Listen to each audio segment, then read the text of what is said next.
Bismillahirrahmanirrahim. Assalamualaikum warahmatullahi wabarakatuh.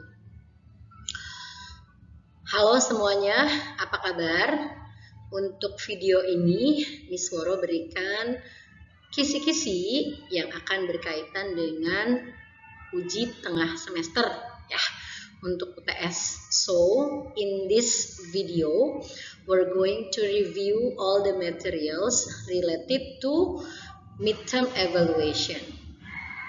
The first one di sini ada present tense ya. Oke. Sebelum kita membahas pertanyaan yang berkaitan sama present tense, kita review dulu sedikit tentang present tense itu apa. Present tense itu berarti kan one tenses ya, satu tenses to show habitual action or related to fact.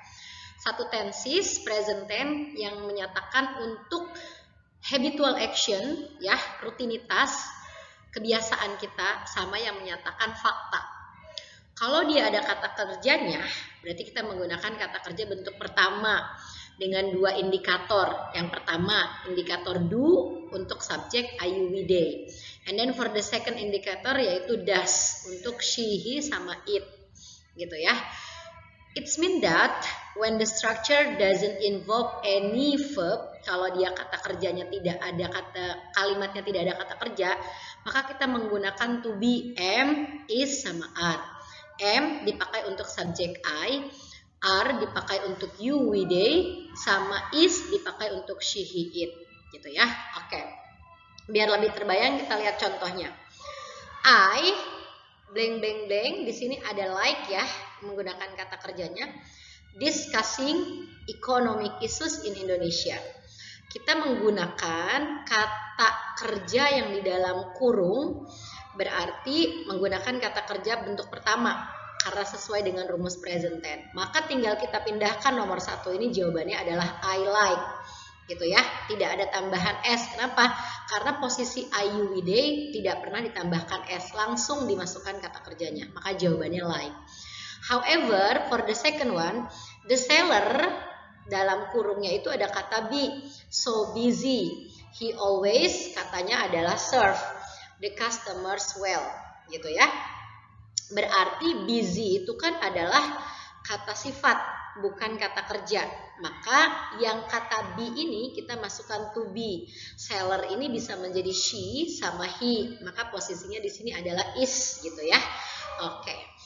And then nomor berikutnya, masih di nomor 2, bagian berikutnya ada kata kerja serve ya. Kalau dia ada kata kerja serve, berarti kita lihat subjeknya di sini adalah he. Berarti kita langsung tambahkan S, jadinya service gitu ya. He always serves the customers well. Number 3. Nah, this one is interrogative sentence. Di sini adalah kalimat pertanyaan. Berarti kalau misalnya kalimat pertanyaan itu kita pindahkan do atau does-nya di depan. But we have to look at very carefully subjeknya. Kita juga harus lihat subjeknya. Karena di sini adalah subjeknya we dan ada kata kerja, maka di sini tidak mungkin menjadi are. Kenapa? Karena ada kata kerja wait, ya kan? Berarti kita pindahkan di sini adalah do. Do, jadi posisi be ini adalah to be-nya ya. Do, we, usually, yang tadi ya, Miss Woro info, kalau dia subjeknya adalah I, you, we, they, maka kata kerjanya tidak usah ditambahkan S. Jadi cukup dengan wait. Do we usually wait for you to do our assignment? Itu untuk yang present tense. In part B, yang bagian kedua nih tentang part of speech ya. The first material of our class, materi pertama kita ya. Oke, Miss Woro review sedikit. Part of speech itu yang pertama ada noun, kata benda. Yang kata benda ini adalah paling banyak. Kenapa? Because it involve name of person, name of plants, name of animal, sama non-living thing. Jadi dapat disimpulkan, we can say that yang namanya noun itu adalah termasuk di dalamnya living things, ya, makhluk hidup, sama non-living things, benda mati, gitu ya. Oke. Yang kedua adalah verb, kata kerja. Kata kerja itu kalau diartikan dalam bahasa Indonesianya menyatakan aktivitas, telling you about the activity. Berarti awalannya bisa sama awalan me ya. Melaksanakan, bekerja, mengetik, berjanji. Pokoknya semua yang menyatakan activities berarti kita artikan dengan kata kerja. Gitu ya. Oke. Yang berikutnya ada adjective, kata sifat. Berarti yang menyifati gitu ya. Nah, yang berikutnya contoh kata sifat itu misalnya beautiful, nice, hardworking gitu ya. Pokoknya yang berupa kata sifat. And then yang berikutnya ada adverb. Adverb ini gampang nandainnya. Kenapa? Karena adjektif ditambahkan ly. Jadi posisinya yang ly nggak usah mikir lama-lama. Dia menjadi adverb. Nah, ada berikutnya adalah kata depan. Preposition. Ya kan? Preposition berarti kata depan. Ada in, ada under, ada to, ada with. Ya. Oke, yang berikutnya ada conjunction, kata penghubung. Bisa because, karena, bisa but, tetapi, and then bisa yang namanya and, ya, dan juga however. Jadi dia yang menggabungkan kata atau menggabungkan kalimat. Kita langsung lihat untuk bagian B-nya ya. Untuk bagian B-nya kita lihat. Nah, di sini kita menganalisis kata yang digarisbawahi dengan menyebutkan part of speech ya. Misalnya nih nomor 1, I give you the sentence is my husband goes to office 5 days in a week. Berarti tandanya kita memberikan tanda dari kata yang digarisbawahi. Dia posisinya apa di part of speech gitu ya. Oke. Yang digarisbawahi ini nomor 1 ada husband, berarti jelas banget dia menggunakan noun. Lalu ada to, berarti kata depan, kita berikan dia preposition. Berarti sama yang berikutnya ada in, juga sama, menyatakan preposition. Artinya, it's mean that yang digarisbawahi saja yang diberikan part of speech, gitu ya. So, the words are not given the underline untuk kata yang tidak diberikan kata kerja atau kata yang tidak diberikan garis bawahi, ya, nggak usah diberikan part of speech. My husband jadi noun, to jadi preposition, in juga jadi preposition. Untuk yang kedua, kalimatnya, the sentence is, the customers are happy because they get the discount. Kita di sini diberikan happy, berarti posisinya adjektif, because ada conjunction, gitu ya. Ada get di sini menjadi verb, ya. Oke, get di situ ada verb, tinggal ditambahkan. Lalu ada from menjadi preposition, gitu ya. From menjadi preposition. Yang ketiga ada that is a new company in my area. New-nya itu sama dengan happy, yaitu posisinya adjektif. Area berarti nama tempat ya. Berarti kalau itu dia kita bilangnya adalah kata benda. For the second slide, here we're going to discuss a reading text. In the second slide, I give you the text about ATM. Kalau dari segi ekonomi mungkin dilihat dari kegiatan ekonominya ya, melakukan transaksi dengan ATM. Tapi kalau untuk dilihat dari teknisnya bisa juga untuk SI sama TI gitu ya, karena kan yang berkaitan sama mesin transaksi teknologi ya di situ. Oke, kita langsung saja. Let me read for you. ATM, an automatic teller machine that we call ATM, is a machine permitting a bank customer to make cash withdrawals at any time and without a human.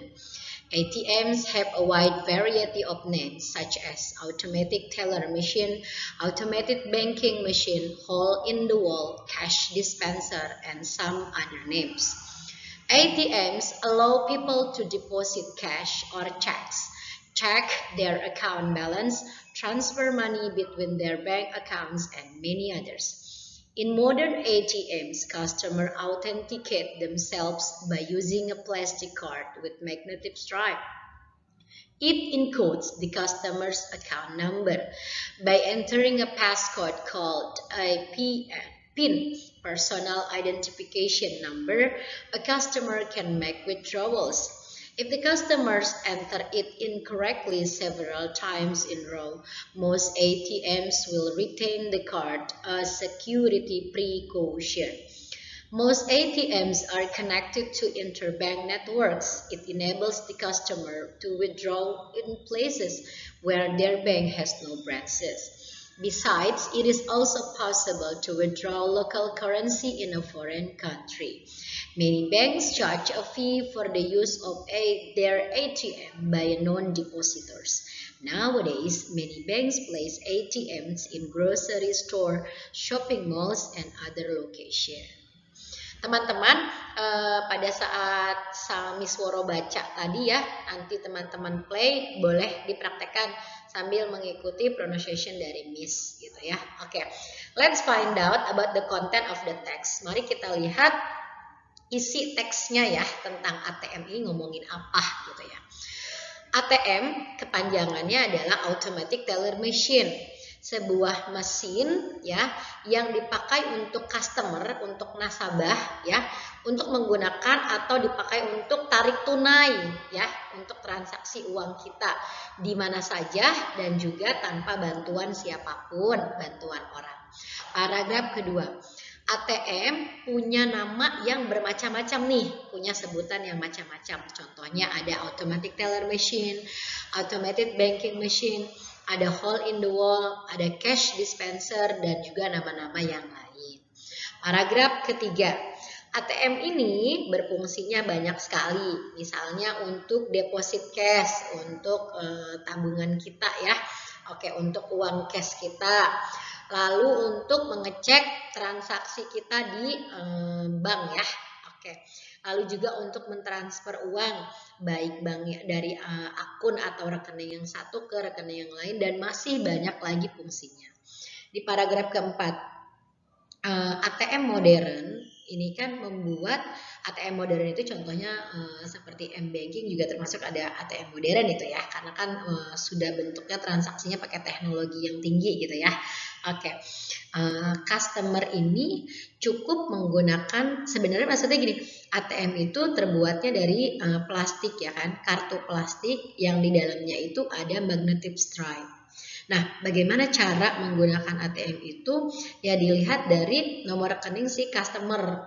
Nah, pada saat dimasukkan itu ATM, kita hanya menggunakan PIN untuk melakukan transaksi. Ya, a customer can make withdrawals. Jadi kita sudah bisa menggunakan transaksi tarik tunai. If the customer entered incorrectly several times in row, kalau misalnya nasabah tersebut memasukkan PIN ATM tersebut salah atau kurang benar ya, maka ATM tersebut akan memberikan apa yang namanya security precaution, peringatan. Misalnya PIN yang Anda masukkan salah, seperti kata-kata seperti itu. Paragraf terakhir ya, paragraf terakhir. Banyak ATM nih yang juga sudah terhubung dalam jaringan bank ya. Itu dia yang membuat nasabah satu dengan nasabah yang lainnya bisa melakukan transaksi dimanapun ya, walaupun banknya tersebut tidak punya cabang. Contohnya nih ya. Yang lebih lanjutnya di samping itu juga maksudnya ATM juga memudahkan membuat bisa transaksi dengan uang lokal ya, currency mata uang kita dengan mata uang yang ada di luar negeri, misalnya lagi umroh atau lagi ibadah haji. BNI, Mandiri, sama BCA ataupun BRI ataupun bank-bank yang lain ada di luar negeri. Jadi pada saat kita menggunakannya sudah bukan rupiah lagi di sana, tapi sudah real misalnya, atau tergantung negaranya ya, misalnya dolar seperti itu. Nah, banyak bank yang memberikan apa itu namanya tambahan biaya ya untuk bagi atau nasabah yang bukan nasabah asli gitu ya. Oke, jadi ada charge-nya. Nah, karena dengan kemudahan dan manfaat ATM yang begitu banyak, sekarang ini ATM ditempatkan di mana-mana ya. Yang penting dia adanya di public places gitu ya. Contohnya ada di pusat perbelanjaan, lalu ada di toko-toko, lalu ada di mall, dan juga lokasi-lokasi yang dianggap public places, tempat-tempat yang sering dikunjungi banyak orang gitu. Nah, for the second slide, here Miss Woro give you the reading text ya. Jadi soalnya nanti untuk UTS ada reading text, walaupun bukan ini ya. Jadi kita latihannya melalui reading text ini. Jadi maksudnya gini, dimanapun kita mengerjakan soal reading text itu soalnya itu berurutan, ya kan?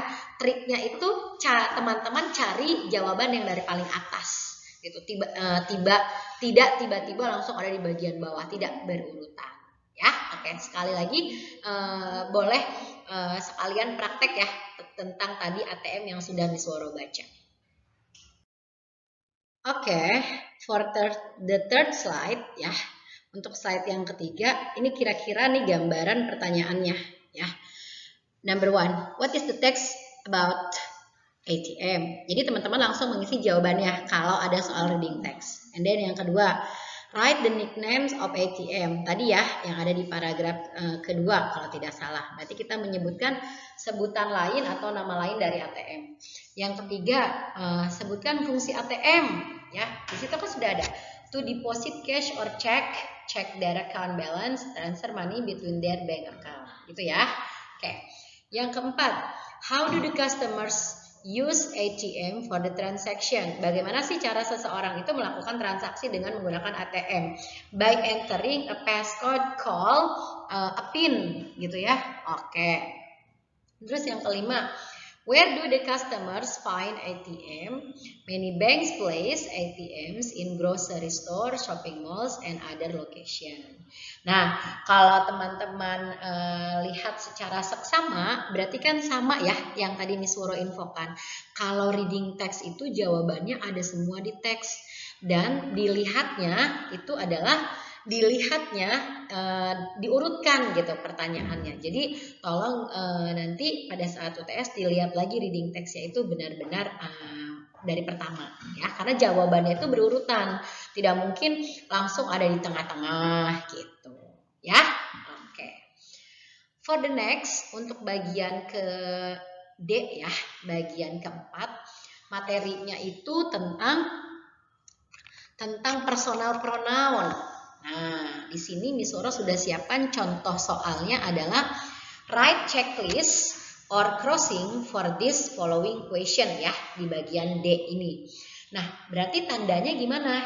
Kita ulangi dulu untuk review materinya. Personal pronoun itu misalnya subjeknya I, maka objeknya itu adalah me. Lalu bentuk kepunyaannya itu possessive adjektifnya adalah my. Lalu kata ganti bentuk kepunyaannya itu adalah mine, gitu ya. Oke. Contoh lagi, subjeknya itu we, maka objeknya itu adalah us. Bentuk kepunyaannya itu adalah our. Kata ganti bentuk kepunyaannya adalah ours. Oke, kita langsung lihat contoh soalnya. Number 1, Megan is my classmate. He is a very nice person. Megan adalah teman sekelas saya. Dia adalah orang yang enak loh. Nah, ternyata nomor 1 itu Miss Woro berikan crossing. Kenapa tanda salah? Karena Megan itu kata gantinya adalah she. Maka di sini kalimatnya menggunakan he. Makanya dia menjadi salah. And then yang kedua ya. I don't even know where is yours office. Juga masih crossing. Kenapa crossing? Kita artikan ya ke dalam bahasa Indonesia. Saya bahkan nggak tahu loh kantor kamu di mana gitu ya. Oke. Kalau di sini ada kata bendanya yaitu office, maka tidak usah ditambahkan s. Cukup menggunakan your office. Seperti kalimat yang lain misalnya can I borrow your book? Di situ kan ada kata bendanya ya, book. Maka tidak usah bilang yours book gitu. Ya, kecuali kalau misalnya kalimatnya berubah menjadi begini, can I use yours gitu ya. Jadi kata bendanya tidak diucapkan kalau menggunakan yours. Nah, makanya nomor 2 ini posisinya masih crossing. Untuk nomor 3, Lilo and Lily are partners.